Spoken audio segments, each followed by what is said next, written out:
Good morning, Australia. My name's Jeff, this is Chen, and today we have an exciting story for you. A new and upcoming drug for the use of schizophrenia. And that drug is Clozapine. Clozapine was developed by Sandoz in 1961. Yes, we have discovered Clozapine. Trials took place in 1972 when it was released in Switzerland and Austria as Lipinex. Early testing was performed in the United States around the same time. It became FDA approved in December of 2002 in the United States, and I'm happy to say is TGA approved in Australia now. Jeff? Oh, we have a live feed for you with our friend Tom. He's with the scientists right now. Hey, Tom! Yes. Thanks, Jeff. I'm here with the esteemed Dr. Scheisenweger, who is the discoverer of Clozapine. Could you tell me about how this drug works? Yes, thank you, Tom. So this drug, Clozapine, it binds to serotonergic and dopamine receptors. It also binds to the serotonin receptor, which helps with the depression and anxiety, and it helps with the negative cognitive symptoms. Well, that sounds amazing. Is there possibly any side effects that we should be aware of? Definitely.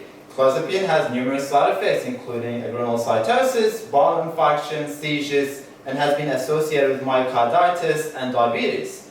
Additionally, it also often causes less serious side effects such as hypersalivation and weight gain.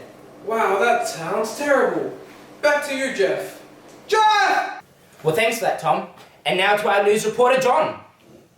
Thanks, Jeff. Now let's talk about the tennis.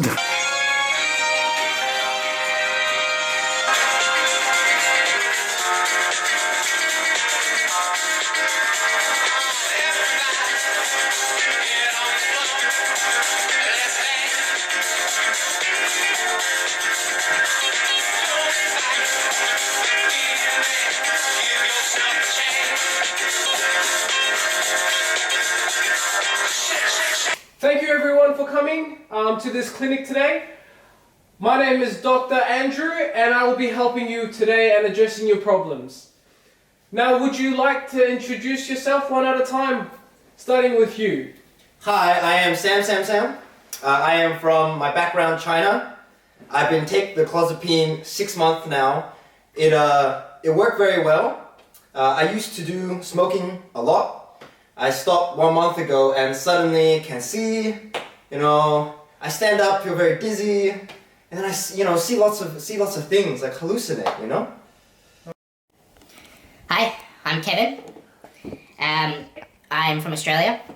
I've been living here for my whole life and I've only started taking Clozapine about 5 years ago. Recently, I found that I've always been a lot more sleepy during the day and quite tired, especially at work. And when I do exercise when I can, I find it very hard to breathe and even sometimes have troubles waking up in the morning. I've recently started hearing voices in my head and also seeing things which are concerning me and it's making me hard to concentrate in many aspects.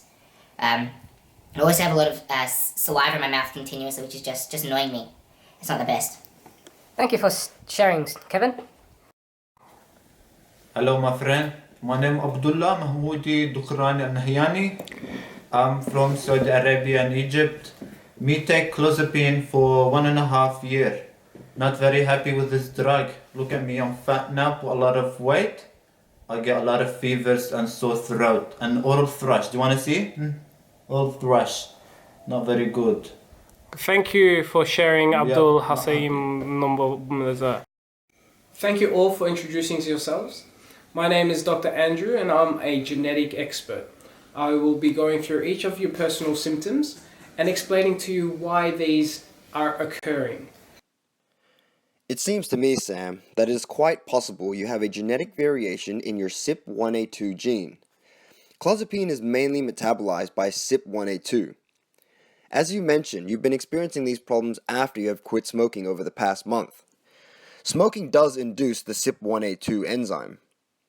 It is possible that you have a CYP1A2 variation, in particular a polymorphism of the 1F variation. This polymorphism is responsible for the inefficacy of Clozapine being associated with low plasma levels due to hyperinducibility. You also seem to have either a polymorphism at the 5-2-1 position with an adenine or at the 5-2-2 position with a cytosine. Both these variations are attributed with higher clozapine blood levels. It is also well documented that people of Asian descent have a reduced CYP1A2 activity level, so you are more predisposed to experiencing these severe side effects. Therefore, your background as well as your cessation of smoking is most likely the reason behind you experiencing such side effects recently. I would thus recommend that you reduce your dose. Kevin, in your case, it is quite likely that you have the ABCB1 gene polymorphism. This gene encodes for the efflux pump PGP, a regulator of clozapine absorption and availability. Most likely, variation in this gene is the 3435 G to T, which has been associated with higher serum levels of clozapine. While clozapine has been shown not to be a substrate of the efflux pumps at the blood-brain barrier, meaning more remains to have activity, there is shown that this polymorphism is associated with reduced P-glycoprotein expression in the small intestine. This would thus play a significant role in clozapine's absorption from the gut, resulting in elevated clozapine plasma levels, as there is less efficient elimination pathways, and subsequently the side effects that you have been experiencing. Furthermore, it is quite possible that you may have a variation in your CYP1A2 1C gene. This polymorphism is associated with decreased inducibility. Additionally, increased tardive dyskinesia severity has been observed in patients with the A allele of the CYP1A2 1C polymorphism. Here it is evidence that the Caucasian population typically experience greater extrapyramidal side effects. In your case, I recommend that you reduce your dose and move on to haloperidol up to 2 to 3 milligrams orally per day because it is not a substrate of PGP and is not metabolized by CYP1A2. In your case, Abdullah, I believe clozapine caused something called CIA, or clozapine-induced agranulocytosis, which is a decrease in the absolute neutrophil count. When left untreated, CIA may lead to increased susceptibility to systemic infection and is potentially lethal, which may explain a bit of the oral thrush that you seem to be experiencing. Following many studies conducted in different ethnicity groups, it was well established that Middle Eastern and African groups are more associated with a sequence variation in 5 genes that are associated with the CIA. In particular, the HLA-DQB1 gene. Sequence variants in this gene were found to be more associated with agranulocytosis. This is due to a single SNP at the 6672 G to C, or REC21G position, which was found to be associated with a much higher risk for CIA. In terms of your weight gain, the underlying mechanism remains unclear, although there are many pharmacological clues with effects proposed at histamine, serotonin, and adrenergic receptors. The 5-HT2C receptor has been particularly implicated where clozapine are high-affinity HT2C antagonists, which could contribute to their propensity to induce weight gain and diabetes. In a genetic study, several polymorphisms of the promoter regions in the 5-HT2C receptor gene are associated with obesity and diabetes. This includes polymorphisms at the 759CT region.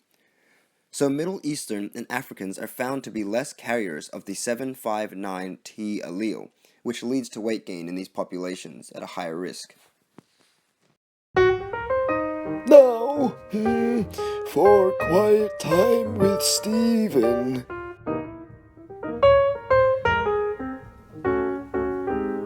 Oh, well, hello there. How was the video? Did you enjoy it, old sport? You did? Well, that's jolly good. What's that? You'd like to give us full marks? Well, cheers to that.